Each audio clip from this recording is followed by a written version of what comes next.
नमस्कार साथियों, आप सभी का जीएस भाई प्रेम चौहान यूट्यूब चैनल पर स्वागत है।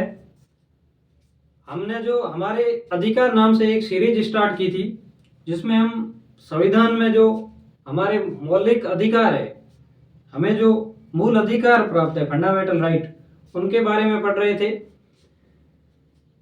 कल तक हमने जो समानता के अधिकार थे 14 से लेकर 18 तक, उनके बारे में पढ़ा। आज हम जो स्वतंत्रता के अधिकार है, फ्रीडम के अधिकार है, एक व्यक्ति को एक राज्य में रहते हुए उसे कितनी स्वतंत्रता मिलती है, कितनी फ्रीडम मिलती है, उसके लिए जो अधिकार है उनके बारे में पढ़ेंगे। जो फ्रीडम के अधिकार है, स्वतंत्रता के अधिकार है, वो अधिकार 4 अधिकारों में इन्हें बांटा गया है। लेकिन आज हम जो पढ़ेंगे आर्टिकल 19 के बारे में पढ़ेंगे, अनुच्छेद 19 के बारे में। यह एक देखने में भले ही छोटा अधिकार है, लेकिन बहुत बड़ा है, इसकी व्याख्या बहुत बड़ी है। इस अधिकार में हमें काफी अधिक जो फ्रीडम दी गई है उनके बारे में पढ़ेंगे। आज हम स्वतंत्रता के अधिकार पढ़ रहे हैं। यह अधिकार आर्टिकल 19 से लेकर आर्टिकल 22 तक,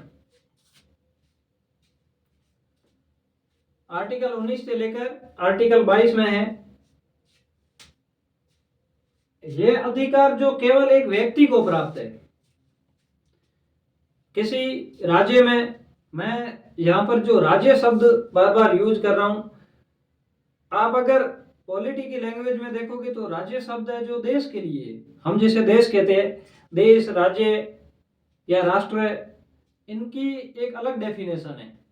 इनके बारे में हम एक सेशन करेंगे कभी, जिनमें राष्ट्र क्या है, देश क्या है, राज्य क्या है, इनके बारे में एक अच्छे से डिटेल से पढ़ेंगे। यहाँ पर जो मैं राज्य शब्द बार बार बोल रहा हूँ, वो हमारे देश भारत के लिए यूज हो रहा है पॉलिटी में। यह जो अधिकार स्वतंत्रता के अधिकार है, जो हमें केवल भारत के नागरिकों को ही प्राप्त है। ऐसे नहीं है कि कोई विदेशी आकर भारत में इन अधिकारों की मांग करे, नहीं मिलेंगे, क्योंकि ये सिर्फ भारत के राज्य क्षेत्र में और भारत के जो नागरिक हो उन्हें ही मिलेंगे। इन अधिकारों में स्वतंत्रता के बारे में बताया गया है। एक व्यक्ति को जीवन जीने के लिए कितनी फ्रीडम चाहिए, उसके लिए बताया गया है। इन अधिकारों पर सुप्रीम कोर्ट के द्वारा जो अपने वर्डिक्ट में बताया गया था कि एक अगर कोई हमारे देश पर कोई बाहरी विद्रोह, बाहरी आक्रमण हो जाए, तो बाहरी आक्रमण जो आर्टिकल 358, आर्टिकल 358 में बताया गया है कि इन अधिकारों पर रोक, अगर कोई विदेशी हमला हो गया, बाहरी आक्रमण हो गया, तो इन अधिकारों पर रोक लग सकती है। अधिकारों पर रोक लगाने के लिए संसद से प्रस्ताव पारित करना पड़ेगा, उसके बाद ही रोक लगेगी, ऐसे नहीं लगेगी। रोक लगाने का जो वर्णन है वो आर्टिकल 358 में बताया गया है। अब हम जो आर्टिकल 358 है उसके बारे में पढ़ेंगे कि इस आर्टिकल में क्या लिखा गया है, उसके बारे में डिटेल से पढ़ेंगे।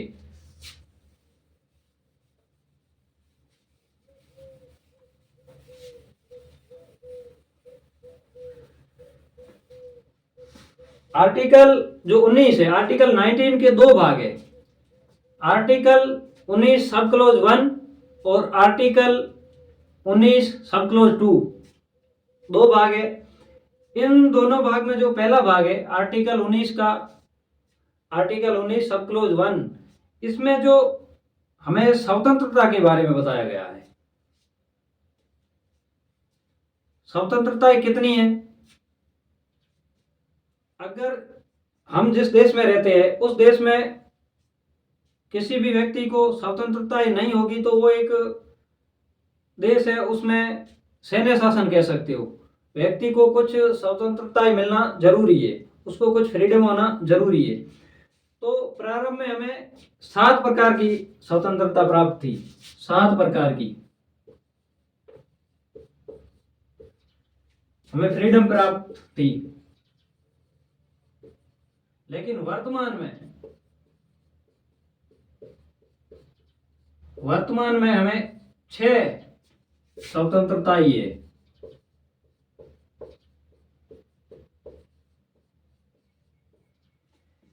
एक स्वतंत्रता कौन सी थी और कहां गई, इसके बारे में हम आगे भी पढ़ेंगे।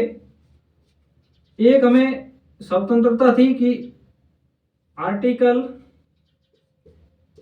19 के सब क्लोज 1 के 6 भाग में, इसमें था संपत्ति का अधिकार।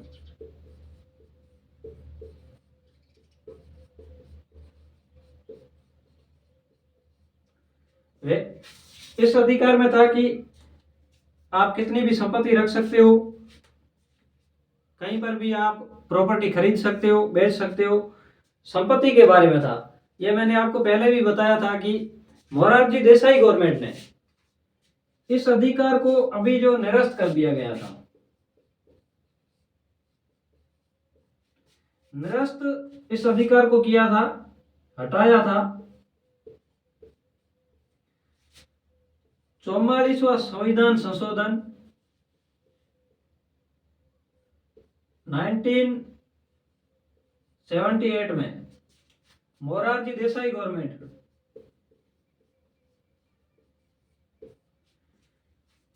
जो संपत्ति का अधिकार था, इसे 44 कॉन्स्टिट्यूशन अमेंडमेंट 1978 में मोरारजी देसाई गवर्नमेंट ने इस अधिकार को हटा दिया गया था, क्योंकि लोगों ने बहुत अधिक संपत्ति बना ली थी और उस संपत्ति, इस कानून के आधार पर जो लोग थे उन्होंने सुप्रीम कोर्ट में जाकर अपनी अपनी जो रिट याचिका दायर कर दी कि सरकार हमसे संपत्ति छीन रही है। इसलिए सरकार ने एक इन सभी का तोड़ निकालते हुए इस अधिकार को ही हटा दिया।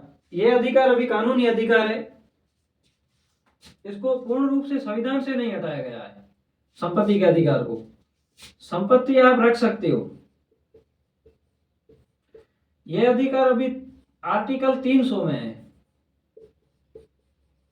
अनुच्छेद 300 में अभी कानूनी अधिकार है ये।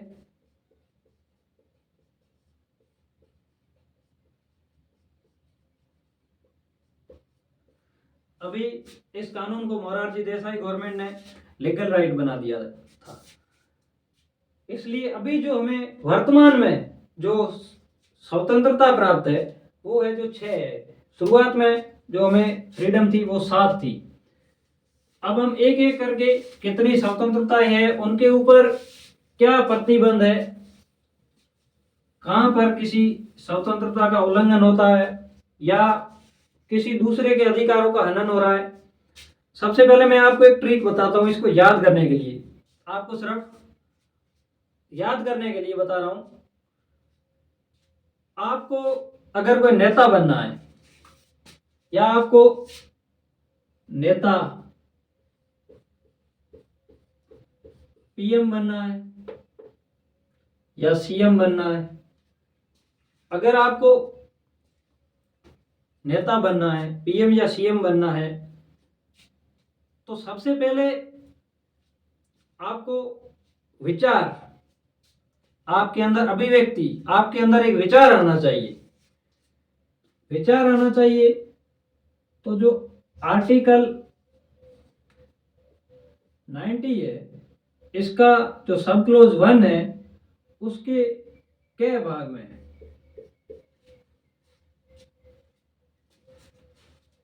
आपके याद करने के लिए सिर्फ ट्रिक है। अगर आपको प्रधानमंत्री बनना है तो सबसे पहले आपके अंदर विचार आना चाहिए, आपके अंदर अभिव्यक्ति आनी चाहिए और आप उस अभिव्यक्ति को अपनी बात,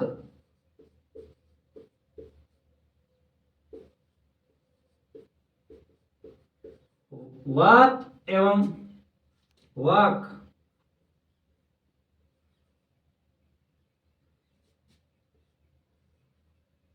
वाक एवं अभिव्यक्ति की स्वतंत्रता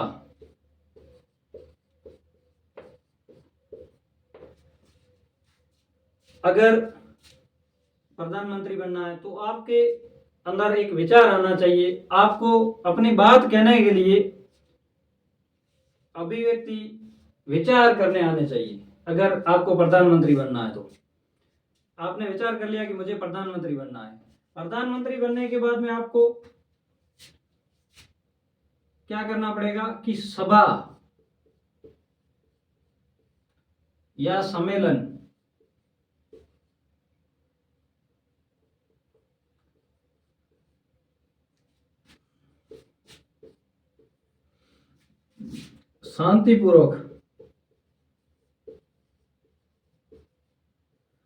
शांतिपूर्वक रूप से आपको सभा या आपको सम्मेलन करना पड़ेगा। सम्मेलन करने के बाद में अगर आपने उस जगह पर एक भीड़ इकट्ठा कर दी या अधिक जनता इकट्ठा कर दी तो उनके सामने आप क्या करोगे, एक पार्टी की घोषणा करोगे।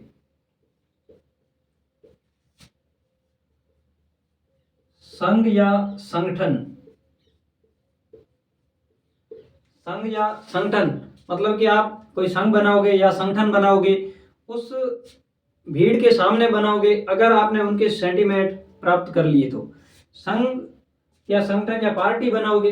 पार्टी बनाने के बाद में अगर आपने कोई पार्टी बनाई है तो आपको उस पार्टी का प्रचार करने के लिए क्या करना पड़ेगा कि आपको पूरे देश में घूमना पड़ेगा।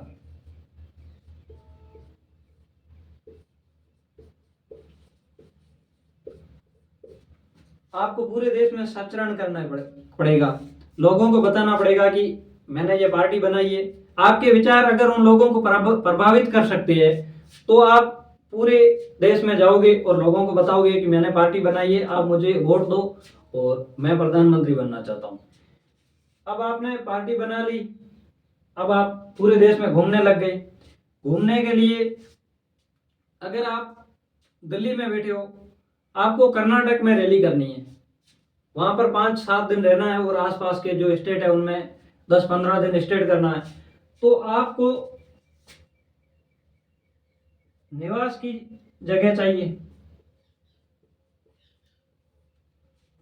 तो वहां पर अगर आप नॉर्थ ईस्ट में चले गए, असम वगैरह या कर्नाटक या कहीं पर भी चले गए, तो आपको पूरे देश में कहीं पर भी निवास की व्यवस्था करनी पड़ेगी अपने रहने के लिए।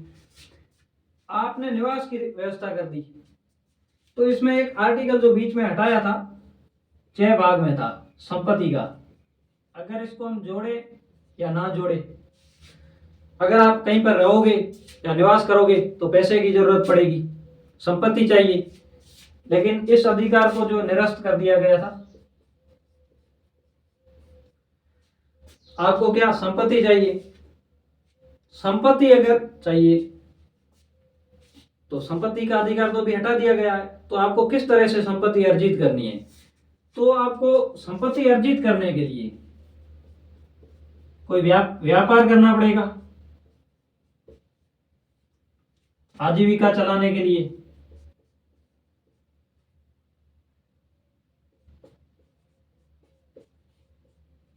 आपको व्यापार अपनी आजीविका चलाने के लिए या पार्टी को चलाने के लिए या कहीं पर घूमने के लिए, तो आपको क्या व्यापार करना पड़ेगा। ये मैंने एक ट्रिक बताई आपको याद करने के लिए। सबसे पहले आपके अंदर विचार आना चाहिए कि मैं प्रधानमंत्री बनना चाहता हूं। आपके अंदर विचार आ गया, आपने सभा या सम्मेलन कहीं पर, वहां पर आपने अधिक लोग इकट्ठा किए। इकट्ठा करने के बाद में उन लोगों के आपने सेंटीमेंट प्राप्त कर लिए और आप अब उनके सामने एक उनको साक्षी रख के पार्टी की घोषणा कर रहे हो। आपने एक संगठन या संघ का निर्माण कर दिया। संगठन का या संघ का निर्माण करने के बाद में आप पूरे देश में घूम घूम के लोगों को बताओगे, आप पूरे देश में विचरण करोगे, संचरण करोगे कि मैं चुनाव लड़ना चाहता हूं, आप मुझे वोट दो। आप घूमने के लिए गए तो अगर दूरी ज्यादा है तो वहां पर आपको रहने के लिए घर चाहिए, तो आपको निवास की स्वतंत्रता है, कहीं पर भी आप बनाकर रह सकते हो। उसके बाद में संपत्ति का हमने पढ़ा था, वो हटा दिया गया है। अगर आपको घर बनाने के लिए या और आजीविका चलाने के लिए पैसे चाहिए, पैसे के लिए आपको क्या करना है कि आपको पूरे देश में कहीं पर भी व्यापार करने की है जो छूट है। अब इन अधिकारों को हम डिटेल से पढ़ेंगे। इनकी कुछ बाध्यताएं भी है, ऐसे नहीं है कि आपको ये अधिकार दे दिए और आप उठ के चले गए। ये मैंने आपको एक ट्रिक बताई है, लेकिन अब हम इन सभी अधिकारों को डिटेल में पढ़ेंगे, तभी जाकर हमें पता चलेगा कि हमारी स्वतंत्रताएं कितनी हैं उसके बारे में। सबसे पहले पढ़ेंगे हम आर्टिकल 19 सब क्लोज 1 का जो भाग है के भाग में पढ़ेंगे। के भाग में इसका नाम है वाक एवं अभिव्यक्ति की स्वतंत्रता, freedom of speech and expression. आप अपने जो विचार है उनको प्रेस के माध्यम से, या आपको विचार आ गए, आप अपने विचारों को दूसरों को बताना चाहते हो, किस तरह से बताओगे? आपके जो विचार है, आप दूसरे लोगों को अपने विचारों से, अपने जो सेंटीमेंट उनको क्रिएट करके उनको जोड़ना चाहोगे, तो आप क्या करोगे कि प्रेस की स्वतंत्रता है।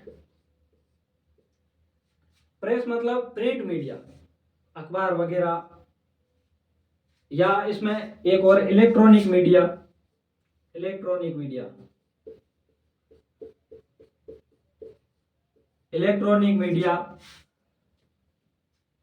या किसी और माध्यम से आप क्या करो, आपको जो भी सही समाचार है वो प्रेस करने की आपको स्वतंत्रता होगी, लेकिन गलत नहीं होने चाहिए। देश की एकता अखंडता को कोई खतरा नहीं होना चाहिए। और है इसमें मतदाता अधिकार,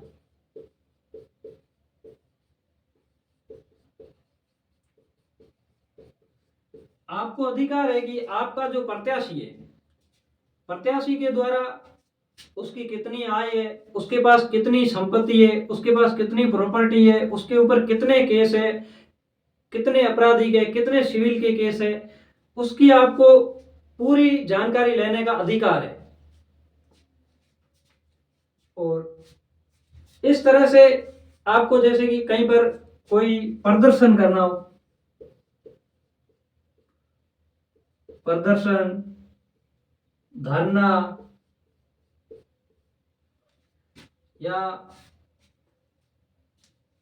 कहीं पर कोई, जैसे कि कोई खबर रिलीज हुई, उसको रुकवाने के लिए आपको अधिकार है। कोई रिलीज हो रही है खबर, जैसे कि जो पद्मावत मूवी हुई थी, वो रिलीज होने से पहले ही कुछ सामाजिक लोगों को पता चला कि इस मूवी में हमारे बारे में कुछ गलत बताया गया है, इसलिए उन्होंने धरना प्रदर्शन करना शुरू कर दिया, और रिलीज करने से पहले ही उसमें काफी संशोधन करने के बाद में उस मूवी की रिलीजन हुई।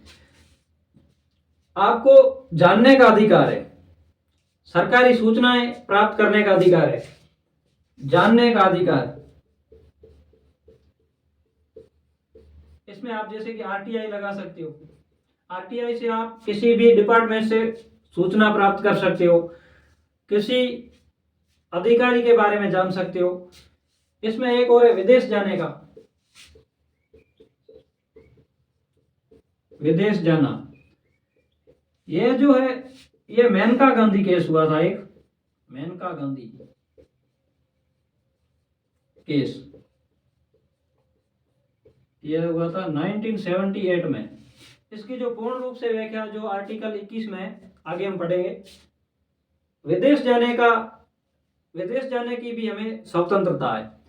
एक और है चुप रहने का अधिकार, आपको चुप रहने का अधिकार है।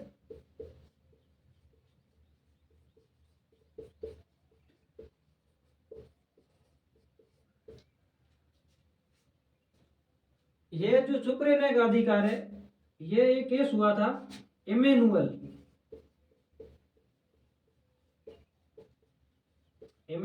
वर्सेज केरल सरकार। इस केस में क्या हुआ था कि एक इमैनुअल और इसके दो और भाई थे, ये एक स्कूल में पढ़ते थे। उस स्कूल में राष्ट्रगान गाया जाता था, चुप रहने का अधिकार है जो राष्ट्रगान के दौरान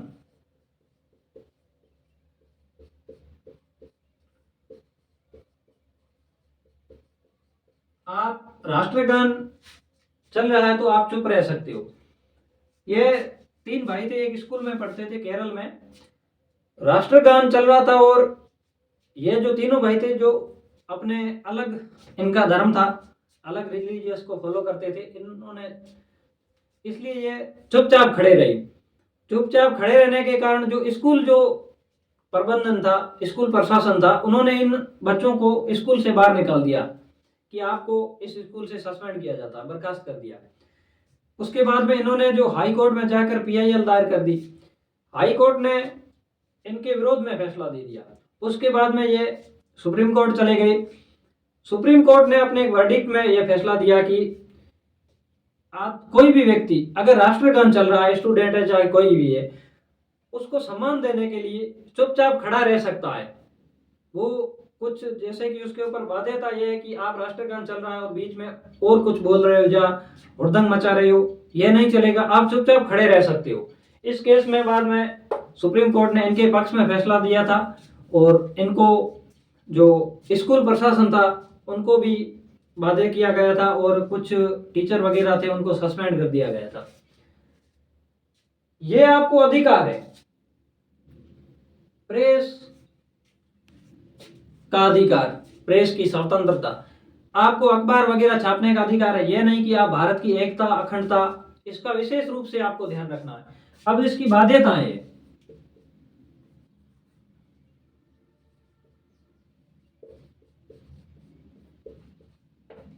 बाध्यता यह है कि आप देश की एकता अखंडता, एकता और अखंडता की विशेष रूप से रक्षा होनी चाहिए। आप यह नहीं है कि कुछ ऐसे तथ्य छाप दो जिससे पब्लिक सेंटीमेंट जुड़कर राष्ट्र के विरोध में हो जाए, या दो कम्युनिटी मिलकर ऐसे कोई गलत मीडिया प्रिंट हो जाए जिससे दो लोग कम्युनिटी मिलकर लड़ने लग जाए या दंगे वगैरह भड़क जाए, ये आप नहीं कर सकते। ये जो इलेक्ट्रॉनिक मीडिया और प्रेस मीडिया दोनों पर लागू, अभी इलेक्ट्रॉनिक मीडिया जो इंटरनेट से चलती है उन्हें इलेक्ट्रॉनिक मीडिया कहते हैं। अभी ये अधिकार है जो अभी दिया गया हमें 2021-22 में। एक है मतदाता अधिकार, मतदाता को अपना वोट देने का अधिकार है। वो अपना वोट चाहे जिस व्यक्ति को दे सकता है, अगर उसे कोई कैंडिडेट पसंद नहीं है तो वो नोटा को दे सकता है, नॉन ऑफ दी अबोव, उनमें से कोई अगर कैंडिडेट नहीं पसंद है तो वो नोटा को दे सकता है।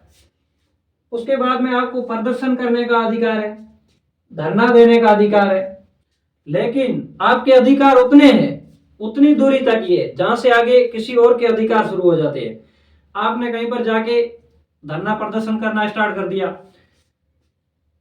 आपने एक रोड जाम कर दी, आपकी रोड जाम करने के कारण जो दूसरों के अधिकारों का हनन हुआ, जैसे दिल्ली में अभी किसान आंदोलन हुआ था, उससे पहले सीएए के विरोध में जो प्रोटेस्ट हुए थे, उनमें जिन लोगों ने रोड वगैरह रोकी थी या उनके ऊपर काफी वगैरह केस दर्ज हुए थे, उनमें बताया गया था कि आप धरना प्रदर्शन कर सकते हो लेकिन शांतिपूर्वक रूप से, सरकार से आपको पुलिस प्रशासन से इजाजत लेनी पड़ेगी।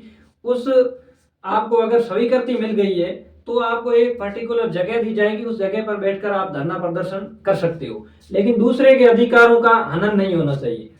जानने का अधिकार, आप देश हित में, लोक हित में कोई भी सूचना है जो सरकार से ले सकते हो, लेकिन देश की एकता अखंडता, देश की रक्षा व्यवस्था से संबंधित कोई भी सूचना आपको नहीं दी जाएगी। विदेश जाने का अधिकार, आप विदेश जा सकते हो, लेकिन यह नहीं है कि आप विदेश में जाकर अपने देश के बारे में कुछ गलत बोलने लग जाओ या अपने देश का विरोध करने लग जाओ तो आपके ऊपर कार्रवाई होगी। अभी हम वर्तमान में देख रहे हैं कि कुछ लोग दूसरे देशों में जाकर, जैसे कि एक खालिस्तानी, जैसे आतंकवादी का दर्जा दे रखा है भारत सरकार ने, जो पन्नू नाम से है, उसके अलावा और भी कई है, उन लोगों को भारत ने आतंकवादी घोषित कर रखा है। वो भारत के थे, बाहर जाकर देश के विरोध में गतिविधियों में जो लिप्त है, इसलिए उनको आतंकवादी का दर्जा दे दिया। आपको चुप रहने का अधिकार है, ये मैंने बता दिया। राष्ट्रगान के दौरान आप चुप रह सकते हो। इसमें अगर आपको न्यायालय ने कह दिया, आप न्यायालय की अवमानना नहीं कर सकते। न्यायिक अवमानना, आप न्यायालय की अवमानना नहीं कर सकते। अगर न्यायालय ने कोई आदेश दिया है तो उसका पालन करना पड़ेगा। अगर आप पालन नहीं करोगे तो आप एक अपराधी हो, आपके ऊपर केस दर्ज होगा, आपको गिरफ्तार किया जाएगा, आपके ऊपर राजद्रोह, देशद्रोह कुछ भी लग सकता है और आपको जेल में डाल दिया जाएगा। इनके पास इतनी पावर होती है कि आपकी जिंदगी पूरी जेल में निकल सकती है। इसलिए इन बातों का विशेष रूप से ध्यान रखिए। आप किसी की मानहानि नहीं कर सकते। मानहानि, किसी व्यक्ति के बारे में आप कुछ गलत नहीं बोल सकते। किसी व्यक्ति की पर्सनल बातों को आप आगे शेयर नहीं कर सकते उसकी बिना अनुमति के। अगर आपने किसी को मानहानि की है, उसके ऊपर कोई गलत दोषारोपण किया है तो आपको सजा मिल सकती है। फोन टैपिंग, फोन टैपिंग, अगर आप किसी के मोबाइल की, अगर आप किसी व्यक्ति से बात कर रहे हो और उसकी कॉल को रिकॉर्ड कर रहे हो, यह गलत है। ये इस स्वतंत्रता की बाध्यताएं है। इसके आगे में अब हम दूसरी स्वतंत्रता के बारे में पढ़ेंगे।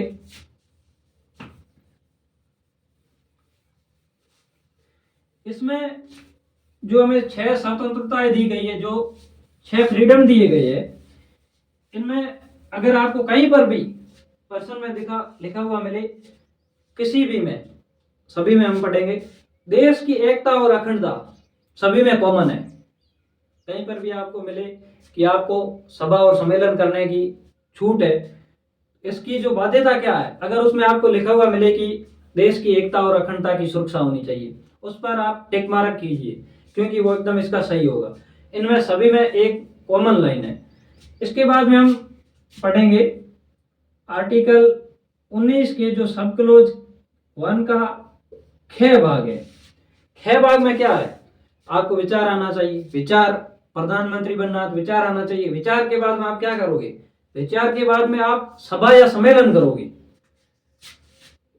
आपको सभा या सम्मेलन,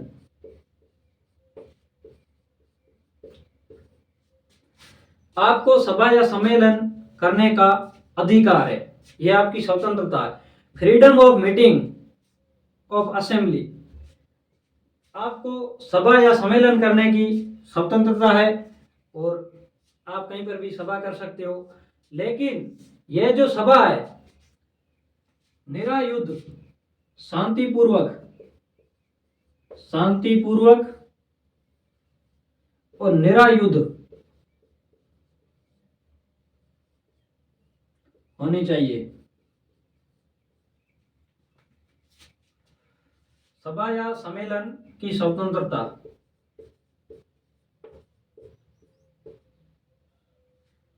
निरायुध, बिना हथियार के,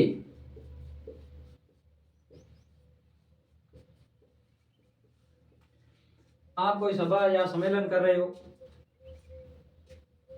हथियार लेकर, वहां पर अगर कोई 2 गुट भिड़ गए, हथियार चल गए, तो कई लोगों की कैजुअलिटी हो सकती है, कई लोगों की डेथ हो सकती है। इसलिए आपको बिना हथियारों के शांतिपूर्वक रूप से सभा करने की अनुमति है।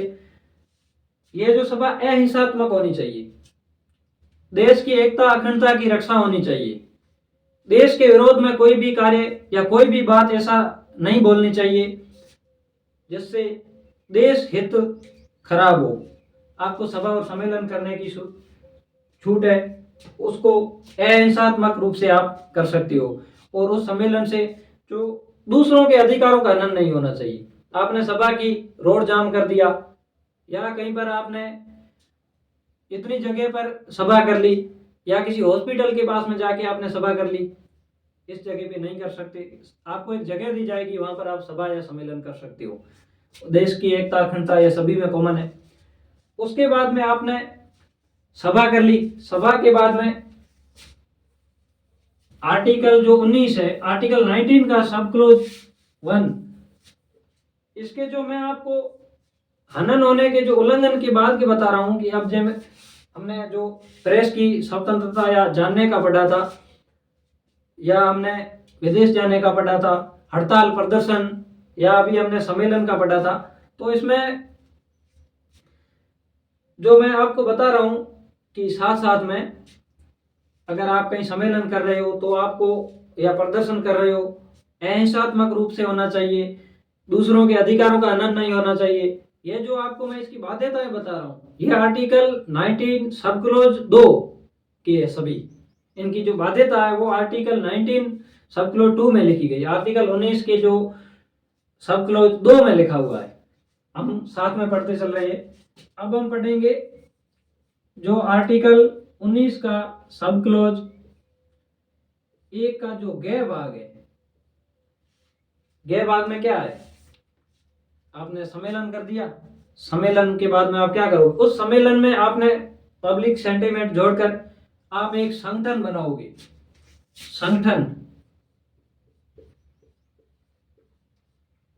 संगठन या संघ बनाने की स्वतंत्रता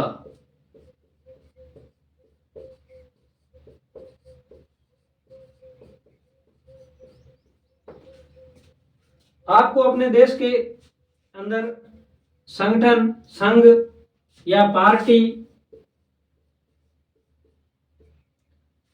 ये बनाने की आपको स्वतंत्रता होगी। अगर आप जो पार्टी बनाओगे वो देश हित में होनी चाहिए। क्या आप सहकारी समिति, सहकारी समिति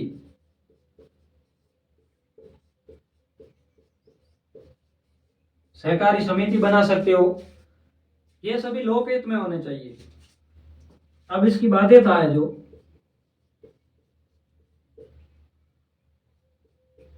एकता, अखंडता, देश की एकता, अखंडता। आपने जो भी संघ, सम्मेलन, संघ, संगठन, पार्टी या सहकारी समिति बनाई है, यह लोकहित,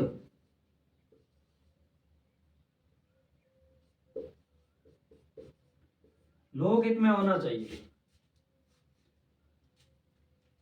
यह जो सहकारी समिति बनाने की जो छूट है, अभी भारत में 2020 में सहकारिता मंत्रालय बना था। सहकारिता मंत्रालय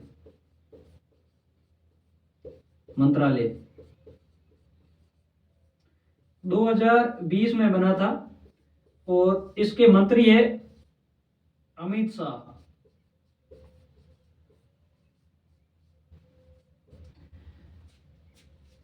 सहकारी समिति बनाने का जो अधिकार है, जो 97 कॉन्स्टिट्यूशन अमेंडमेंट, 77वां संविधान संशोधन 2011 में सहकारी समिति बनाने का जो अधिकार है, जो आम जनता को दे दिया था कि आप कोई भी सभा समिति बना सकते हो और उस समिति से आप लोगों को जोड़ सकते हो। लेकिन इसकी बाध्यता एकता, अखंडता, लोकहित में होना चाहिए और सदाचार। कुछ भी इस जो पार्टी आपने बनाई है या जो संगठन बनाया है, उसके विचार है जो देश हित में होने चाहिए, सदाचार होने चाहिए, उसमें कुछ गलत नहीं होना चाहिए। ये इसके बाद में हम पढ़ेंगे आर्टिकल जो 19 है उसका, आर्टिकल 19 के सब क्लोज 1 के जो भाग है, भाग है के बारे में पढ़ेंगे। इसमें है, आपको विचार आया, आपने सभा या सम्मेलन किया, सम्मेलन करने के बाद में आपने एक पार्टी की घोषणा की। पार्टी बनाने के बाद में अब आपको पार्टी का प्रचार करना पड़ेगा। भारत के राज्य क्षेत्र में, समस्त भारत में आपको कहीं पर भी सचरण होता है, विचरण की स्वतंत्रता,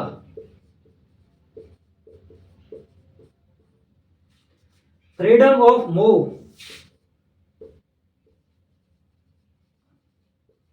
फ्रीडम ऑफ मूव आपको भारत के राज्य क्षेत्र में कहीं पर भी घूमने की स्वतंत्रता है।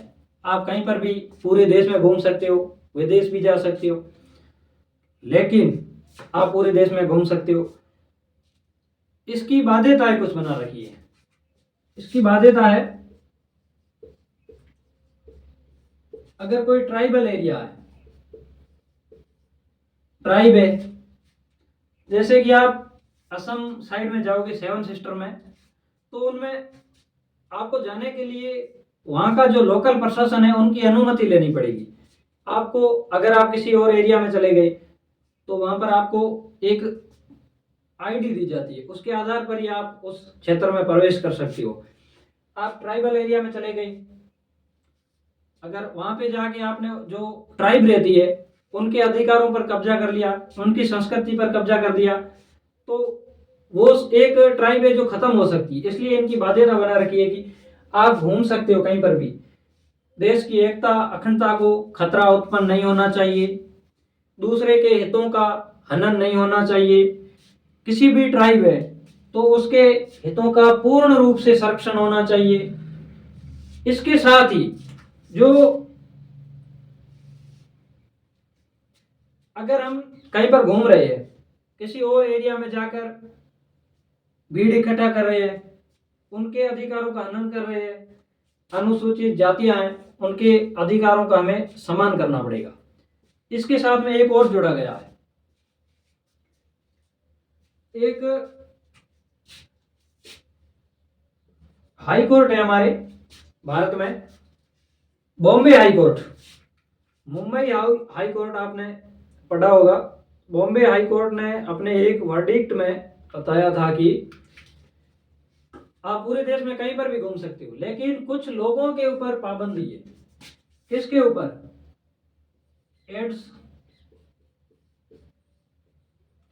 एड्स का रोगी हो, एड्स का रोगी, acquired immunodeficiency syndrome, AIDS बीमारी के बारे में आपने पढ़ा होगा। इस बीमारी का रोगी व्यक्ति को कहीं देश में घूमने का अधिकार नहीं है, उसको कहीं पर भी विचरण करने का अधिकार नहीं है, यह बॉम्बे हाईकोर्ट ने बताया था। इसी के साथ ही जो वेश्यावृत्ति का कार्य करते हैं, वेश्यावृत्ति,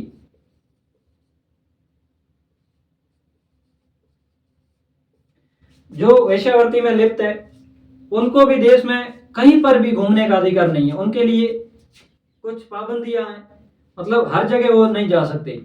उनको भारत में जो वेश्यावृत्ति है, अगर जबरदस्ती किसी के द्वारा करवाई जा रही है तो वो अपराध है। अगर कोई अपनी आजीविका चलाने के लिए कर रहा है तो वो अपराध नहीं है, लेकिन खुले में करना या आप वेश्यावृत्ति को प्रमोट करोगे, ये अपराध है। इसलिए बॉम्बे हाई कोर्ट ने एक अपने फैसले में बताया था कि एड्स का रोगी है या वेश्यावृत्ति के जो कार्य करते हैं उनको देश में घूमने का अधिकार नहीं है। अब आपको देश में कहीं पर भी घूमने का अधिकार मिल गया। घूमने के बाद में हम इसके अगले भाग में पढ़ेंगे जो आर्टिकल 19 सब क्लोज 1 का जो भाग डे आएगा। मैंने आपको बताया था कि हम जो इनके उल्लंघन है, जो इसकी बाध्यता है, जो आर्टिकल 19 के सब क्लोज 2 में है, आप साथ साथ में हम उनको पढ़ रहे हैं आपको याद करवाने के लिए, नहीं तो उनको साइड में एक और लिखना पड़ता। इसलिए मैं आपको साथ में बोलकर आप अलग से उनको लिख सकते हो। आर्टिकल 19 के जो सब क्लोज 1 के डे में लिखा हुआ है, आपको देश में कहीं पर भी निवास की राज्य क्षेत्र में, राज्य यहां पर मैं देश को कह रहा हूं, मैंने पहले भी बताया था कि राज्य यहां पर पूरे देश के लिए शब्द यूज हो रहा है। राज्य क्षेत्र में आपको कहीं पर भी निवास की स्वतंत्रता,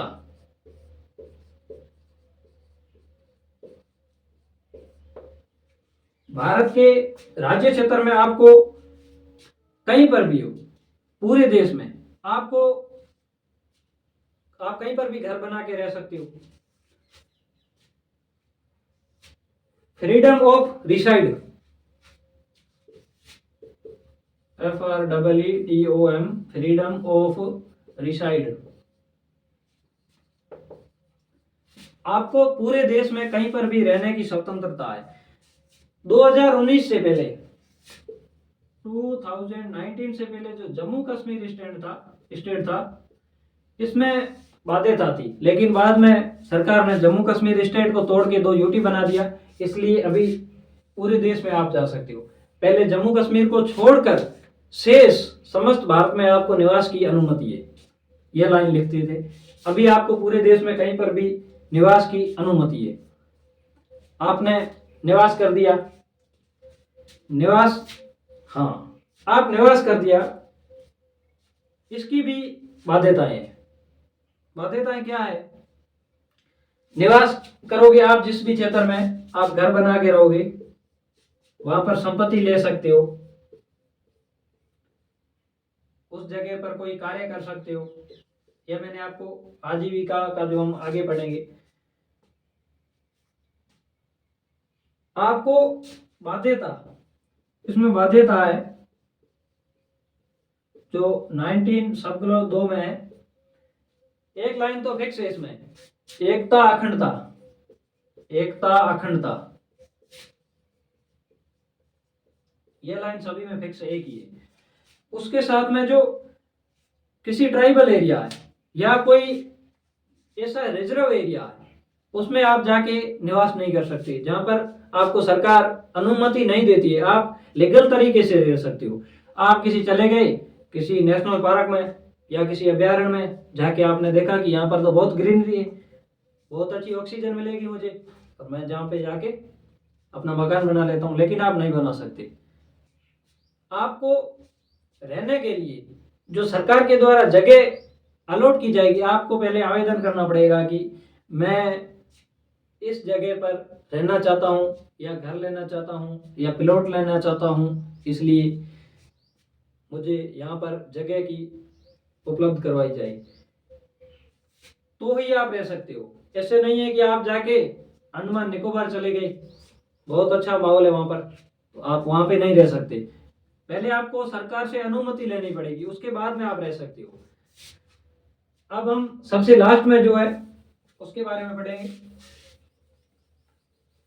जो आर्टिकल 19 के सब क्लोज 1 के भाग, इससे पहले मैंने जो आपको अभी बताया था, जो चय था, भाग इसका चय था संपत्ति का, इसको निरस्त कर दिया था। यह हमने पहले पढ़ा था, अब नहीं पढ़ेंगे। अब हम पढ़ेंगे इससे जो आगे का है, आर्टिकल 19 सब क्लोज 1 का 6, इसके बारे में पढ़ेंगे। आपको पूरे देश में आपको आजीविका चलाने के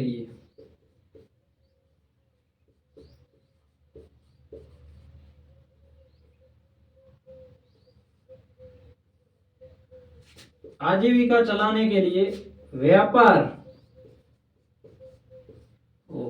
वृत्ति या वाणिज्य, व्यापार वाणिज्य की स्वतंत्रता,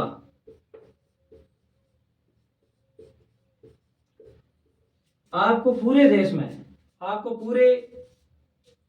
में कहीं पर भी व्यापार करने की, आपकी आजीविका चलाने के लिए कार्य करने की छूट है आपको। आप कहीं पर भी अपना कार्य कर सकते हो, अपना बिजनेस कर सकते हो। जैसे हमारे जो वेस्टर्न राजस्थान है, इस क्षेत्र से कई लोग उठकर काफी समय पहले, आज भारत के बड़े बड़े बिजनेसमैन हैं, पूरे विश्व में फैले हुए हैं। लेकिन कुछ लोग राजस्थान से उठकर कोलकाता चले गए, वेस्ट बंगाल, कुछ लोग साउथ में चले गए, कुछ लोग महाराष्ट्र चले गए, कुछ लोग गुजरात चले गए। उन लोगों ने अपना अपना जो बिजनेस एम्पायर खड़ा कर लिया। इसलिए आपको पूरे देश में कहीं पर भी अगर आप बिजनेस करना चाहते हो, कैरी ऑन एनी ऑक्यूपेशन, आप कोई भी बिजनेस कर सकते हो, आपको बिजनेस करने की छूट होगी। लेकिन इसकी भी बाध्यताएं है। इसकी बाध्यता जो है आर्टिकल 19 है, इसके सब क्लोज 2 में है। आपको व्यापार करने की छूट है, आप कहीं पर भी व्यापार कर सकते हो, लेकिन आप कोई जैसे कि कोई ऐसा कार्य नहीं करोगे। देश की एकता अखंडता वो तो सभी में कॉमन है। आपको व्यापार करने के लिए लाइसेंस लेना पड़ेगा। अगर आप कोई व्यापार कर रहे हो तो आपको लाइसेंस लेना पड़ेगा। खतरनाक व्यवसाय नहीं कर सकते, खतरनाक व्यापार। आप कोई जैसे कोई अल्कोहल या कोई आप कहीं से जाके दूसरे देश से या अपने देश से ही आपके पास लाइसेंस नहीं है, आप बंदूक उठा के लेके आ गई, बंदूक आपने ले ली, वो गलत है, क्योंकि आपके पास लाइसेंस नहीं है उस कार्य को करने के लिए। आप ऐसा विस्फोटक सामग्री वगैरह रखने का या उनके व्यापार का बिना लाइसेंस से काम नहीं कर सकते। या कोई केमिकल, ऐसे केमिकल जो अति ज्वलनशील है या और कोई खतरा पैदा कर सकते हैं, ऐसे केमिकल का आप व्यापार नहीं कर सकते।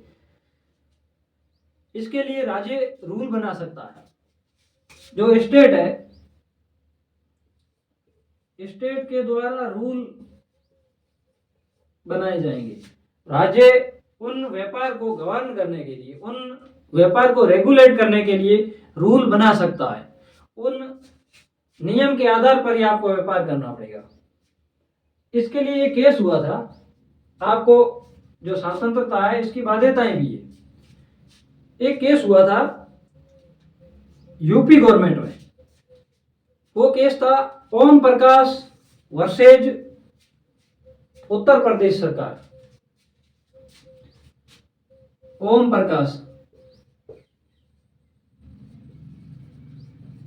प्रकाश वर्सेज यूपी गवर्नमेंट, ये केस हुआ था। इस केस में एक केस यह था कि जो उत्तर प्रदेश में, पहले उत्तर प्रदेश और उत्तराखंड दोनों एक ही थे। ये तो अभी 2000 के आसपास यहाँ पर उत्तराखंड है जो उसकी अलग से स्टेट बनाया गया था, लेकिन उससे पहले एक ही था। यहाँ पर एक ऋषिकेश स्थान है, आपने सुना होगा ऋषिकेश।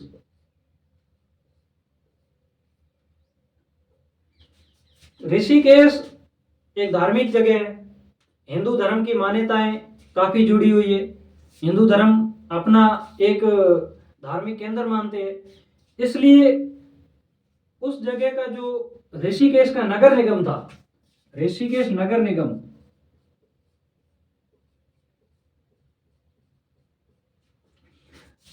ऋषिकेश म्युनिसिपल कॉरपोरेशन जो था, उन्होंने एक रूल बनाया था कि आप खुले में अंडे नहीं बेच सकते। अंडे बेचने पर प्रतिबंध।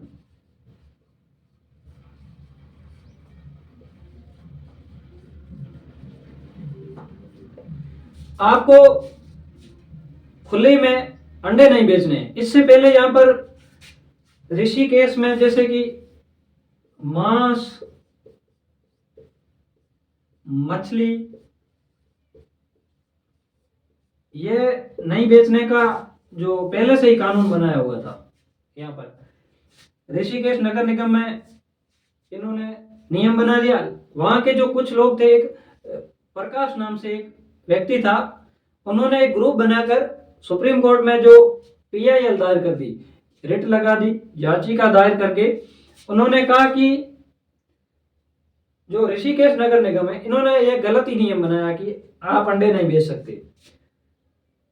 तो सुप्रीम कोर्ट ने जो नगर निगम के पक्ष में फैसला दिया था कि यहां पर कुछ लोगों ने हमें पहले लिखित में आवेदन देकर मांग की है कि ऋषिकेश में खुले में अंडे नहीं बिकेंगे, क्योंकि ये धार्मिक जगह है। हमने लोगों की भावनाओं का ध्यान में रखते हुए इस जगह पर जो नगर निगम की सीमा है, इसमें खुले में अंडे नहीं बिकेंगे।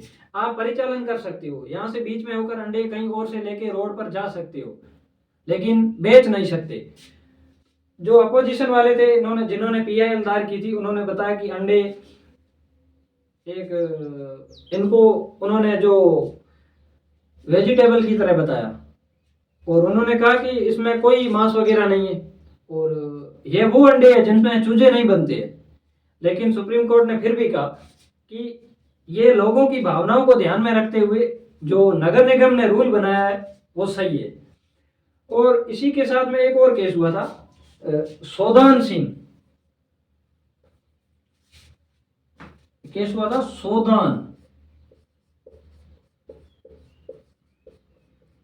सोदान सिंह वर्सेस न्यू दिल्ली नगर निगम।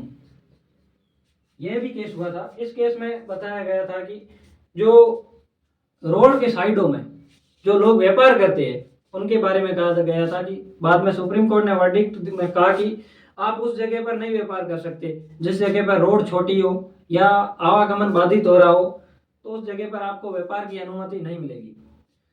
तो साथियों, मैंने आपको आर्टिकल 19 को बहुत ही डिटेल से पढ़ाया। आपको यह वीडियो देखने के बाद में कहीं और पढ़ने की जरूरत नहीं पड़ेगी, ऐसी मैं आशा करता हूं।